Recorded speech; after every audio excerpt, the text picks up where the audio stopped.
Այս դարազբին հզոր հարևաններ Բյուզանդիայի ու Պարսկաստանի կողմից բզկտված Հայաստանը հայտնվեց իր մշակութային ինքնությունը կորցնելու եզրին։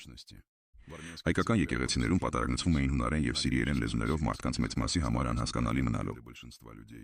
Ժողովուրդը կորցնում էր կապը իր հավատքի ու ժառանգության հետ։ Գիտակցելով այս վտանգը, Վռամշապուհ արքան հանձնարարեց ուսյալ վանական Միսրոպ Մաշտոցին ստեղծել ազգային գրավոր լեզու։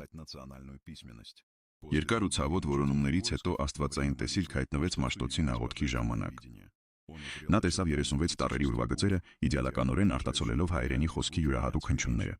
Մաշտոցը հաղթական վերադարձավ հայրենիք հայերին բերելով սեփական այբուբենը։ Նոր տառերով գրված առաջին բառերը Սողոմոնի առածների աստվածաշնչյան գրքի թարգմանությունն էր, իմանալ իմաստություն և խրատ հասկանալ բանական խոսքերը։ Այս իրադարձությունը նշանավորեց հայ գրականության և մշակույթի ոսկե դարի սկիզբը։ Նոր այբուբենը դարձավ հայ ինքնությունը պաշտպանող անխորտակելի զրա։ Այս գրություններն օգտագործվել են նանգին ձեռագրեր ստեղծելու և տաճարների պատերն ու փորագրված խաչքարերը զարդարելու համար։ Ավելի քան 1600 տարի նրանք օգնել են աշխարհով մեկ սփռված մարդկանց պահպանել իրենց հավատքը, լեզուն և յուրահատուկ մշակույթը, ապացուցելով, որ ոգու զորությունը խոսքի մեջ է։